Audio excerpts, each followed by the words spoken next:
নমস্কার। তৃণমূলের রদবদল নিয়ে মুখ্যমন্ত্রী মমতা বন্দ্যোপাধ্যায় আজকে একটি বড় ইঙ্গিত দিয়েছে। আজ তৃণমূলের পরিষদীয় দলের বৈঠক ছিল বিধানসভায়, এবং এই বিধানসভার যে বৈঠক ছিল এটা নিয়ে অনেকের আগ্রহ ছিল যে মমতা বন্দ্যোপাধ্যায় কী বলেন। আমাদেরও আগ্রহ ছিল। গতকাল রাতে আমাদের সাংবাদিক রফিকুল জামাদারকে আমি বলেছিলাম যে দেখো, যে কালকের এই পরিষদীয় দলের বৈঠক মন দিয়ে শুনতে হবে, বাইরে থেকে খবর নিতে হবে যে কী বলেছেন মুখ্যমন্ত্রী মমতা বন্দ্যোপাধ্যায়। কারণ 26-এর ভোট আসছে, তার আগে তার প্রতিটা কথা খুব ইম্পর্টেন্ট। তো রফিক একদম হুবহু পয়েন্ট নিয়ে এসছে যে মুখ্যমন্ত্রী মমতা বন্দ্যোপাধ্যায় কী বলেছেন। তাতে সবচেয়ে বড় পয়েন্টটা ভেরি ইন্টারেস্টিং হচ্ছে তৃণমূলের সম্ভাব্য রদবদল নিয়ে। কিন্তু আমরা শুনে নেব যে আমরা হাইলাইট শুনে নেব যে উনি মোটের ওপরে কী কী বিষয় টাচ আপন করেছেন বা কী কী বিষয় উনি বলেছেন। শঙ্করদা, যেটা একদম প্রথমেই বলে রাখি, মমতা বন্দ্যোপাধ্যায় যখন বৈঠক শুরু করেন প্রথমেই বলেন যে দল এখনও আলোচনার মাধ্যমে চলছে, যদি কারো সমস্যা হয় তাহলে আমি রয়েছি, বক্সিদা রয়েছে, তার সঙ্গে কথা বলতে হবে। এবং এরপরেই তিনি বলেছেন যে অনেকেই ভুল করছেন, ভুল করার পরে বলছেন ক্ষমা চাইছি, কিন্তু বারবার ক্ষমা আর করবেন না। অর্থাৎ আজকে কিন্তু মমতা বন্দ্যোপাধ্যায় বুঝিয়ে দিয়েছেন যে বারবার ভুল করবো আর ক্ষমা চেয়ে নেবো, ক্ষমা করে দেবো, তা কিন্তু হবে না, এটা স্পষ্ট ইঙ্গিত দিয়েছেন। 2 নম্বর পয়েন্ট হচ্ছে, আজকে জ্যোতিপ্রিয় মল্লিক, তুমি জানো যে জেল থেকে ছাড়া পাওয়ার পরে এই প্রথমবার মমতা বন্দ্যোপাধ্যায়ের মুখোমুখি হয়েছিলেন, এবং সেই বৈঠকে মমতা বন্দ্যোপাধ্যায় তার উদ্দেশ্যে বলেন এবং বিধায়কদের দেখিয়ে বলেন যে বালুকে জোর করে অন্যায়ভাবে আটকে রেখে দেওয়া হয়েছিল, কোনো রকম কোনো ভিত্তি ছিল না, কোনো প্রমাণ পাওয়ায়নি, সেই কারণে তাকে জামিন দিতে হয়েছে। এর বাইরে আরও একটা বিষয় তুমি যেমনটা বললে, আজকে আমার মনে হলো সবথেকে গুরুত্বপূর্ণ বিষয় যেটা, যে আগামী 25শে ফেব্রুয়ারির মধ্যে তালিকা জমা দিতে বলা হচ্ছে। কি তালিকা? যদি কোনো বিধায়ক মনে করেন তার এলাকায় কোনো পরিবর্তনের দরকার রয়েছে মহকুমা স্তরে, সেখানে 3টি নাম পাঠাতে হবে, ব্লক এবং মহকুমা, দুটো দিই, ব্লক এবং অঞ্চল। রাইট, ব্লক এবং অঞ্চলে যদি কোনো রকম কোনো পরিবর্তনের দরকার থাকে তাহলে 3 জনের নাম তালিকা জমা দিতে হবে অরূপ বিশ্বাসের কাছে, এবং তারপরে তিনি সেটা দেখে নেবেন। অর্থাৎ এখান থেকে একটা বিষয় অনেকে মনে করছেন রাজনৈতিক মহলে, যে মমতা বন্দ্যোপাধ্যায় একটা আজকে স্পষ্ট ইঙ্গিত দিলেন যে তিনি খুব তাড়াতাড়ি যেখানে যেখানে দরকার বা প্রয়োজন মনে করবেন পরিবর্তন করা, তিনি সেখানে কিন্তু পরিবর্তন করবেন। এর পাশাপাশি একটা বিষয়ে জোর দিয়েছেন মমতা বন্দ্যোপাধ্যায়, যে অনেকেই আলটপকা মন্তব্য করছেন। এই বিষয়টা নতুন নয়, মমতা বন্দ্যোপাধ্যায় যতবার বৈঠক করেন ততবার এক কথা বলেন, তৃণমূলে আলটপকা কথা বলার বাতিক আছে অনেকেরই, অনেকেই বেশি কথা বলেন, এটা নতুন নয়, সত্যি এটা প্রতিবারই এটা উনি বলেন, এবং অনেকেই শোনেন আর অনেকে শোনেন না। হুমায়ুন কবির, তো হুমায়ুন কবিরের হয়তো এই বারবার বলছেন, ক্ষমা চাইছেন, শোকজ করা হচ্ছে, আবার পরবর্তী সময় দেখা যাচ্ছে একই মন্তব্য। হুমায়ুন কবির এই তালিকায় হয়তো পয়লা নম্বরে থাকবে, একদম ঠিক। তারপরে মদয় মিত্র রয়েছেন, থাকবেন, তারপর হয়তো কল্যাণ ব্যানার্জি থাকবেন, একদমই। তো এইরকম আলটপকা মন্তব্য করার মতো তৃণমূলের কিন্তু কম নেই, একের পর এক নাম বলা যায়। তো সেই বিষয়টা যতটা সামনে 26-এর নির্বাচনকে মাথায় রেখে মমতা বন্দ্যোপাধ্যায় এই বৈঠকগুলো করছেন এবং নির্দেশ দিচ্ছেন, এবং বারবার একটা বিষয় আজকে বলেছে যে নিচু স্তরের যারা কর্মীরা রয়েছেন, নেতারা রয়েছেন, তাদের মধ্যে কিন্তু বিভিন্ন ইস্যুতে একটা গণ্ডগোল তৈরি হচ্ছে, এটা হতে দেওয়া যাবে না, এবং এটাকে মাথায় রেখে কর্মীদের সঙ্গে একসঙ্গে নিয়ে কীভাবে চলা যায় সেই বিষয়টা দেখতে হবে। এবং সেখানে ইটারের বিধায়ক তিনি কীভাবে কাজ করছেন সেই বিষয়টা মমতা বন্দ্যোপাধ্যায় জানতে চান। বিধায়কের নাম কি? মোশাররফ হোসেন, তিনি তোমার ওখানে ছিলেন। মমতা বন্দ্যোপাধ্যায় বলেন যে এই যে মোশাররফ যেভাবে কর্মীদের সঙ্গে কথা বলছেন, নিজেদের মধ্যে মিটিং করছেন, এই বিষয়টা তুমি তুলে ধরো। মোশাররফ হোসেন সেখানে দাঁড়িয়ে সেই যেভাবে তিনি কর্মীদের সঙ্গে মিটিং করেন সেই বিষয়টা বোঝান, এবং মমতা বন্দ্যোপাধ্যায় শোনার পরে সবাইকে বলেন যে এভাবেই করতে হবে, এভাবেই করলে তাহলে নিচু স্তর থেকে শুরু করে যারা উপরের স্তরে আছে তাদের মধ্যে একটা লিঙ্ক থাকবে। বেসিক্যালি মোশাররফ হোসেন যেটা করছেন, যে শুধুমাত্র কর্মীদের মধ্যে নয়, যে ওনার জনসংযোগটা খুব ভালো, ভোটারদের সঙ্গে বুথ স্তরে গিয়ে কথাবার্তা বলা, এটা করছেন। উনিও যেটা চাইছেন মুখ্যমন্ত্রী মমতা বন্দ্যোপাধ্যায় বারবার করে উনি যেটা বলছেন যে যোগাযোগটা বাড়াও, জনসংযোগ বাড়াও, মানুষের দাওয়ায় চলে যাও, চায়ের দোকানে গিয়ে বসো, সেইটাই আর কি মোশাররফ যেভাবে নিচুতলার কর্মীদের নিয়ে করছেন সেটাকে উনি তারিফ করেছেন আজকে। একদমই ঠিক। এবং এইখান থেকে যেটা বিষয় হচ্ছে, আমি তোমার থেকে জানতে চাইবো, এই যে রদ বদল হবে এই বিষয়টা কিন্তু আমরা বহুদিন ধরে বলে আসছি না। এবার আমি বলি, রদবদল হবে যে তৃণমূলের 26-এর ভোটের আগে, এই ব্যাপারটা কোথা থেকে শুরু হলো? এই ব্যাপারটা শুরু হলো তার কারণ, গত বছর 21শে জুলাইয়ের মঞ্চ থেকে অভিষেক বন্দ্যোপাধ্যায় স্পষ্টতই ইঙ্গিত দিয়েছিলেন যে লোকসভা ভোটে যেখানে যেখানে পারফরমেন্স খারাপ হয়েছে, বিশেষ করে পুরসভা অঞ্চলে, পুরসভা এলাকায় দেখা গেছে, পুরসভা বা আরবান এরিয়াজে তৃণমূল অনেক জায়গায় বিজেপির থেকে পিছিয়ে গেছে। ঠিক। তো অভিষেক যেটা বলতে চেয়েছিলেন যে অ্যাকাউন্টেবিলিটি ফিক্স করতে হবে। আমার জায়গায় পার্টি খারাপ রেজাল্ট করবে, তারপরেও আমি পদে থেকে যাব, এটা হবে না। এইখান থেকে একটা সম্ভাব্য রদবদলে আলোচনা শুরু হয় এবং জানা যায় যে জেলা সভাপতি স্তরে বদল হবে, ব্লক অঞ্চল সভাপতি স্তরে বদল হবে এবং সবশেষে মন্ত্রিসভায় বদল হবে। ঠিক। তো এই জায়গাটা কেন ফের থমকে গেল? কারণ এটা শোনা যাচ্ছিল, এটা তো কেউ অফিসিয়ালি বলেনি, কিন্তু এটা শোনা যাচ্ছিল এবং আপাততভাবে যেটা ধারণা সেটা হচ্ছে যে এই রদবদল নিয়ে মুখ্যমন্ত্রী মমতা বন্দ্যোপাধ্যায় এবং দলের সর্বভারতীয় সাধারণ সম্পাদক অভিষেক বন্দ্যোপাধ্যায় তাদের মধ্যে কোনো একটা জায়গায় মতান্তর হচ্ছে। ঠিক। সেই মতান্তরের কারণে এই গোটা ব্যাপারটা নিয়ে একটা অচলাবস্থা তৈরি হয়েছে। মমতা বন্দ্যোপাধ্যায় তৃণমূলের জন্মলগ্ন থেকে পার্টিটাকে একটা রকমভাবে চালিয়েছেন। ওই সময় থেকে তার সঙ্গে যারা ছিলেন তাদের প্রতি, তাদের ভালো মন্দ যাই হোক না কেন, তাদের প্রতি মমতা বন্দ্যোপাধ্যায় সহানুভূতিশীল। একদম। আবার অভিষেক বন্দ্যোপাধ্যায় তরুণ নেতা, তার ফলে উনি অনেকটাই পারফরমেন্স বেসড ইভ্যালুয়েশনের মধ্যে দিয়ে যান, মানে পারফরমেন্স বেসড মূল্যায়ন, কার কাজ কিরকম তার ভিত্তিতে ঠিক হবে তার পথ থাকবে কি তার পথ থাকবে না। তো এইটা দুটো ধারা, এই দুটো ধারার মধ্যে কোনোভাবে মানে সঙ্গম একটা জায়গায় মিলছে না। তো সেই কারণে একটা মতান্তর বা একটা রিজিডিটির জায়গা দুজনে তৈরি হয়েছে বলে মনে করা হচ্ছে। আজকে মুখ্যমন্ত্রী মমতা বন্দ্যোপাধ্যায় যে কথা বলেছেন, আমার অন্ততভাবে যেটা মনে হচ্ছে যে উনি কি বলেছেন যে না, পার্টিতে যেভাবে আলোচনা করে এখন পার্টিটা চলছে, ঠিক আলোচনার মাধ্যমে ঠিক এভাবেই চলুক। পার্টিতে যেভাবে আলোচনার মাধ্যমে পার্টিটা চলছে এভাবেই চলুক। একদম।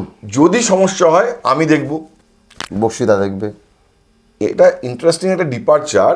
2024 লোকসভা ভোটের আগেও আমরা এটা দেখেছি, দীর্ঘ সময় ধরে সাংগঠনিক বিষয় আশাগুলো অভিষেক বন্দ্যোপাধ্যায় দেখছিলেন, কিন্তু মুখ্যমন্ত্রী মমতা বন্দ্যোপাধ্যায় যে আজকে যে কথা বলেছেন যে সমস্যা হলে আমি দেখব, বক্সিদা আছে, তার মানে উনি আজকেও মেসেজ দিয়েছেন যে আমিই দেখছি। এক।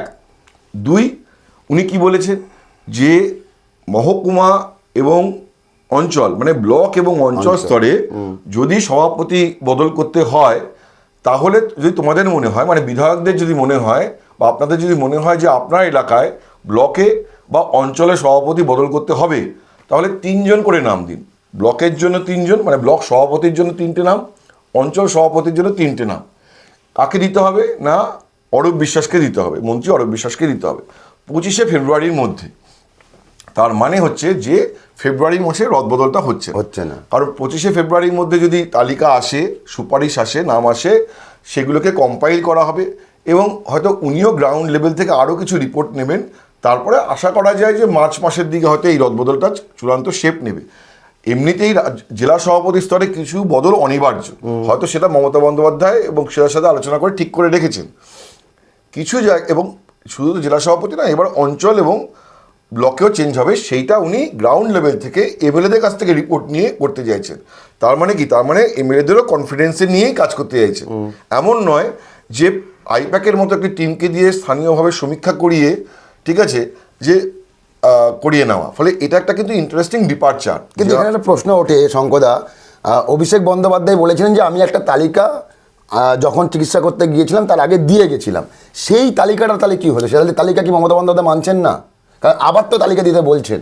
না, এটা তো হতেই পারে, তালিকা হয়তো এখনো রয়ে গেছে, কিন্তু এটা হতেই পারে যে এমএলএদের কাছ থেকে উনি তথ্য নিয়ে সেই তালিকার সঙ্গে হয়তো কোলাবোরেট করে দেখবেন।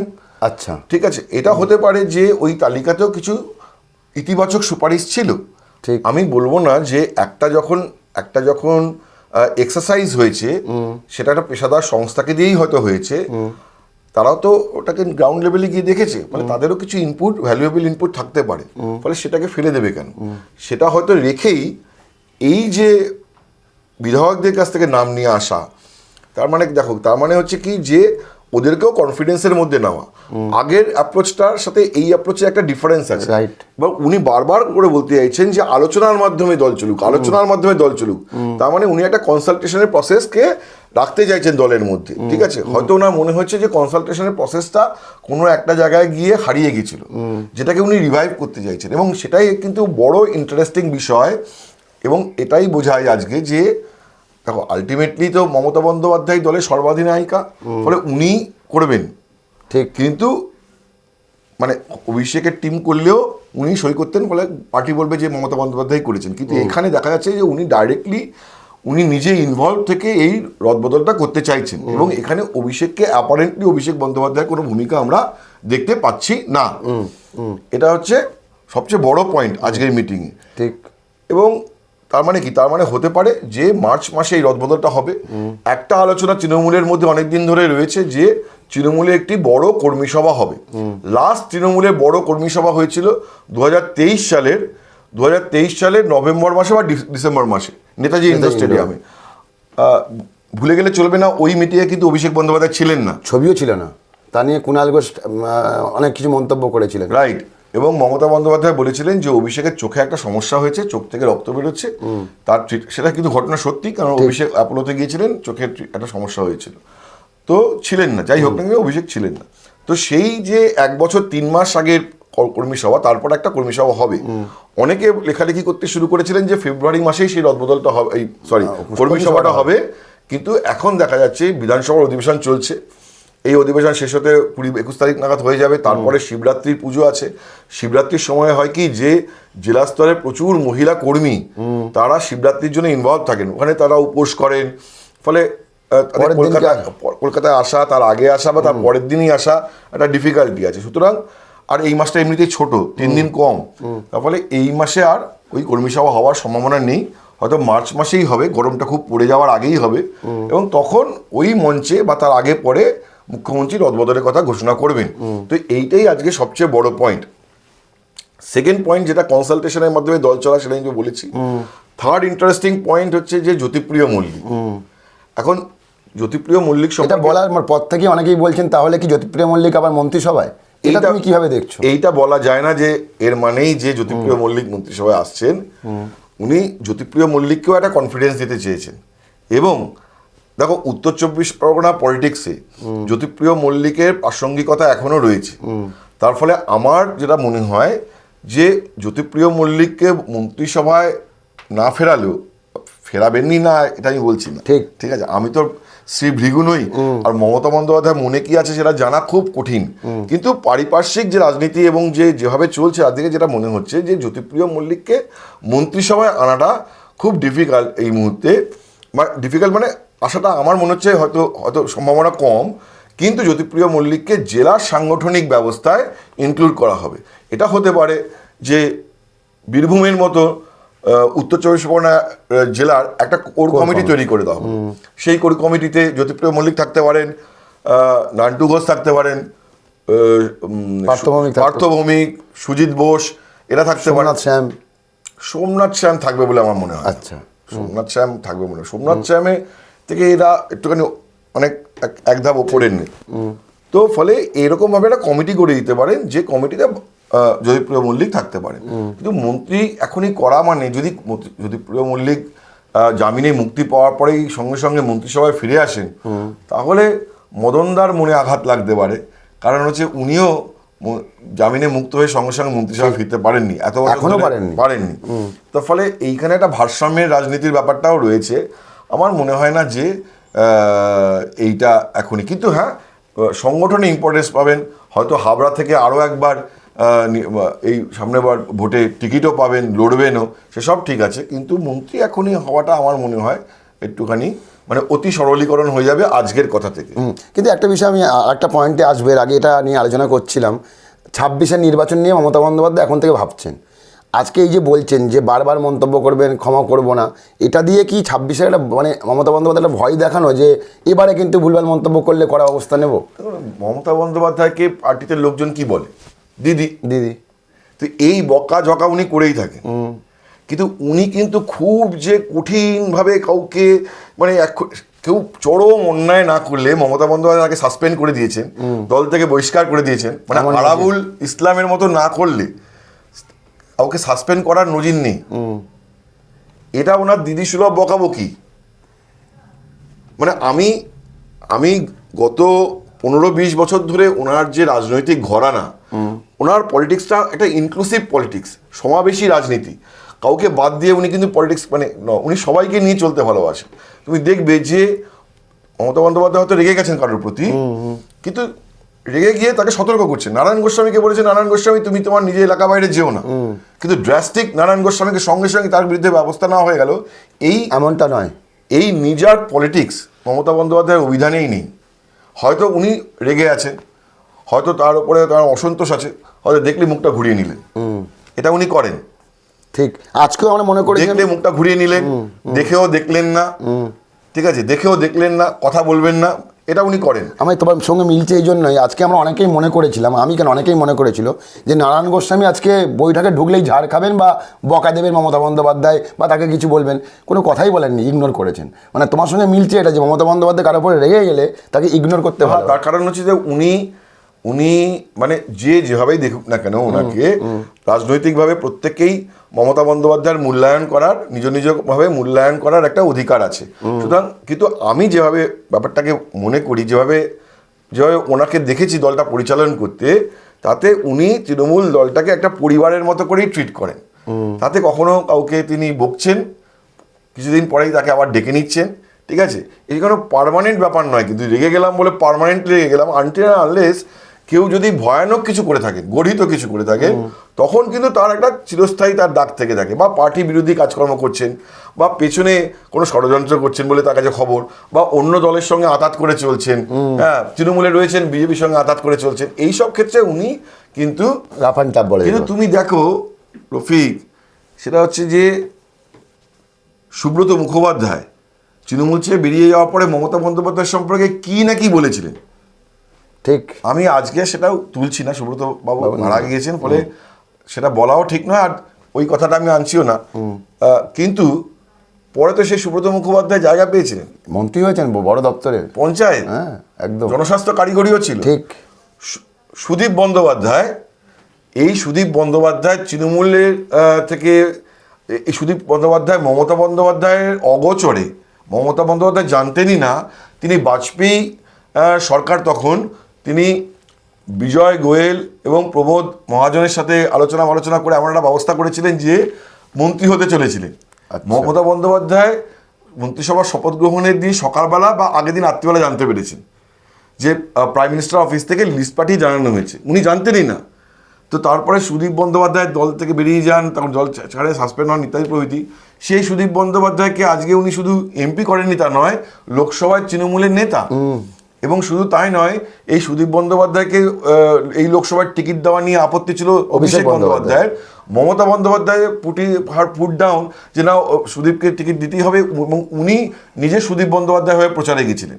তার ফলে ওনার যে পলিটিক্সটা, উনি যতই রেগে যান, বকাঝকা করুন, কিন্তু উনি কিন্তু মানে খুব গঠিত না করলে তাড়িয়ে দেওয়ার বা সাসপেন্ড করে দেওয়ার পলিটিক্স ওনার নয়, উনি সবাইকে সঙ্গে নিয়েই চলতে চান। ঠিক, এইটা হচ্ছে একটা ওনার রাজনৈতিক ধারা, মানে ঘরানা। একদমই। এখন দেখার বিষয় যে রদবদল কবে হয় এবং মমতা বন্দ্যোপাধ্যায় কর্মী সভার মাধ্যমে রদবদল করেন নাকি তিনি ঘোষণা করে দেন। এবং সবচেয়ে বড় কথা যেটা হচ্ছে যে তৃণমূলেও এটা একটা ইন্টারেস্টিং টাইম। আমরা কি তৃণমূলে কি দেখেছিলাম, আমরা তৃণমূলে দেখেছিলাম যে মমতা বন্দ্যোপাধ্যায় সরকার এবং দল পরিচালনা করছেন। তারপর থেকে আমরা একটা পরিবর্তনও দেখেছিলাম 2021-এর বিধানসভা ভোটের আগে থেকে, মানে 2019 সালের লোকসভা ভোটের পর থেকে, যখন প্রশান্ত কিশোর এবং আইপ্যাক তৃণমূলের প্রচার কৌশলের দায়িত্ব নেয় এবং অভিষেক বন্দ্যোপাধ্যায় তাদেরকে নিয়ে আসেন। তারপর থেকে আমরা দেখিয়েছি যে দলের অভ্যন্তরীণ বিষয়ে, সাংগঠনিক বিষয়ে, নির্বাচনী রণকৌশল নির্ধারণ করার ক্ষেত্রে, লোকসভা ভোটের প্রার্থী বাছাইয়ের ক্ষেত্রে তার একটা কিন্তু অ্যাক্টিভ এবং এফেক্টিভ রোল আমরা দেখতে পেয়েছি, ঠিক আছে। এবং অভিষেক বন্দ্যোপাধ্যায়কে আমরা পরিশ্রম করতেও দেখেছি, নবজোয়ার যাত্রা করেছেন, দীর্ঘদিন ধরে নবজোয়ার যাত্রা করে তার চোখেরও সমস্যা হয়েছে ইত্যাদি প্রভৃতি। সেইখান থেকে একটা ডিপার্চার দেখতে পাচ্ছি, যেখানে অভিষেক বন্দ্যোপাধ্যায়কে খুব বেশি অ্যাক্টিভ দেখছি না, মমতা বন্দ্যোপাধ্যায় অনেক বেশিভাবে এগিয়ে এসে পার্টি এবং সরকার দুটোই পরিচালনার কথা বলছেন। কেন এটা হচ্ছে সেটাই, মানে এটাই অনেকের প্রশ্ন, কেন হচ্ছে, মানে বহুদিন ধরে মতান্তর। তার কারণ হচ্ছে মমতা বন্দ্যোপাধ্যায়, আমার মনে হচ্ছে যে শি হ্যাজ অলসো ফাউন্ড একটা, মানে তার নিউ ফাউন্ড কনফিডেন্স। একটা সময় গত 2021 সালের পর থেকে এই আজ ইডি কাল সিবিআই, কাল সিবিআই আজ ইডি, এই অ্যারেস্ট হচ্ছে ও অ্যারেস্ট হচ্ছে, এই একটা নীতি পরিবেশ, একটা পরিস্থিতি ছিল। এখন ঠান্ডার কথা না, শুধু এইটা সিবিআই ইডি হচ্ছে না সেটার ব্যাপার না, ব্যাপারটা হচ্ছে একটা নীতি পরিস্থিতি ছিল। এই নীতির ফলাফল কি হলো, যে লোকসভা ভোটে 42টা আসনের মধ্যে বিজেপি মাত্র 12টা সিট পেল, তৃণমূল পেল অনেক বেশি আগের থেকে আসন বাড়ালো, ঠিক, তার মানে বিজেপি 7খানা সিট কমে গেল। ঠিক, শুধু কমে যাওয়া নয়, কিছু আসনে যেমন বিষ্ণুপুর, যেমন পুরুলিয়া, তৃণমূল খুব কম ব্যবধানে 10,000 5,000 ব্যবধানে হেরেছে, যে মানে যে সিটটা জেতার মতো জায়গাও ছিল। যদি 10-5,000 ভোট মানে ভোটের ডিফারেন্স লোকসভা ভোটে খুব একটা কিছু নয়, তার মানে কি, তার মানে মমতা বন্দ্যোপাধ্যায় মনে হতে পারে যে দেখো তার মানে তো আরো 2টো সিট হতে পারতো।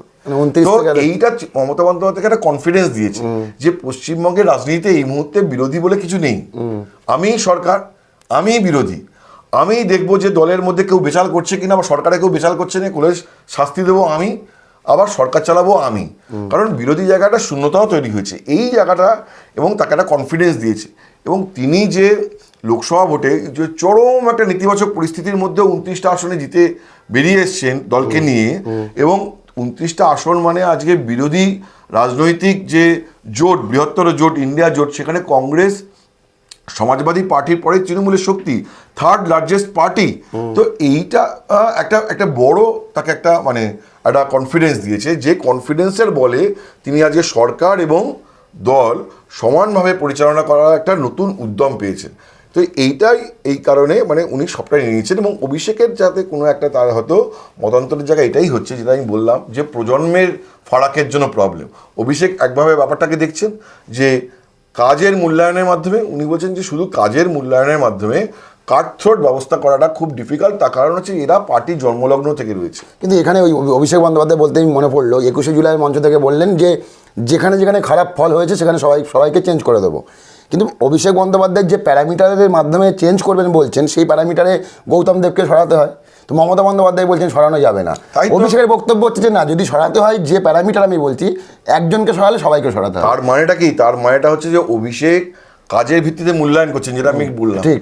মমতা বন্দ্যোপাধ্যায় শুধু কাজের ভিত্তিতে মূল্যায়ন করছেন, ইমোশন, সম্পর্ক, দলের প্রথম দিন থেকে যিনি রয়েছেন তার সঙ্গে উনি মনে করেন না যে এই কাটথ্রোট বিহেভ করা যায়। উনি মনে করেন যে তাকে দিয়েই করাতে হবে, তার সাথে আলোচনার মাধ্যমে তাকে দিয়েই করাতে হবে, কিন্তু বাদ দেওয়াটা বা তাকে সরিয়ে দেওয়াটা কোনো সলিউশন না। এটা হচ্ছে যে এটা হচ্ছে প্রজন্মের ধারণা। এটা একটা খুব সহজভাবে আমি একবার হয়তো তোমাকেও বুঝিয়েছিলাম, সেটা হচ্ছে যে কোনো একটা প্রতিষ্ঠানে মানে আজকে যদি ওয়ালের মতো একটা প্রতিষ্ঠানে, যেটা 6 বছর ধরে, 6.5 বছর, 7 বছর ধরে চলছে, প্রথম দিন থেকে যারা রয়েছে ঠিক, তাদের সাথে একটা আবেগের সম্পর্ক তৈরি হয়ে গেছে, একটা পারিবারিক সম্পর্ক এই প্রতিষ্ঠানের মধ্যে তৈরি হয়েছে। আজকে যদি নতুন কেউ একজন কোন একটি ডিপার্টমেন্টের মাথায় বসে আছেন, তার মনে হয় যে কারো একজন ভালো কাজ করছে, কেউ একজন খারাপ কাজ করছে, বা তার আপ টু দ্য মার্ক হচ্ছে না, তার মনে হলো যে কালকে থেকে তাকে আর মানে সামনের মাস থেকে তাকে সরিয়ে দিলেই ভালো। তার পক্ষে এটা যতটা বলা সহজ, তোমার পক্ষে আজকে যারা প্রথম দিন থেকে ওয়ালের কাজ করছেন তাদের পক্ষে অতটা সহজ নয়, কারণ তাদের সাথে একটা আবেগের সম্পর্ক, দৈনন্দিন কাজের সম্পর্ক, একটা রসায়ন তৈরি হয়ে গেছে, যে রসায়নটা শুধু কাজ নয়, কাজের ঊর্ধ্বেও একটা একটা একটা একটা একটা একটা বিষয়। তো এইটাই হচ্ছে যে দুটো প্রজন্মের ফারাক। তো এই ফারাকের জন্যই একটা প্রবলেম হচ্ছিল। তো যাই হোক, এন্ড অফ দ্য ডে আমরা আজ পর্যন্ত দেখতে পাচ্ছি যে মমতা বন্দ্যোপাধ্যায় বলেছেন যে তিনি যা করা করবেন, রদবদলের কাণ্ডারি তিনিই হবেন, মানে তার হাত নেতৃত্বেই হবে। তো এখন দেখার ফাইনালি এটা কি শেপ নেয়, কারণ রাজনীতিতে কোনো মানে শেষ কথা বলে কিছু হয়নি। আজকেই উনি হয়তো বলছেন যে আমি করছি, কালকে হয়তো ওনার সাথে অভিষেক বন্দ্যোপাধ্যায় একটা মিটিং হবে এবং সব কিছু আবার অন্যভাবে অন্যরকম শেপ নিতে পারে। ফলে পলিটিক্সে অ্যাবসলিউট বলে কিছু নেই। আজ পর্যন্ত পরিস্থিতি কি সেটাই আমরা বললাম। আজ এ পর্যন্তই। নমস্কার, ধন্যবাদ।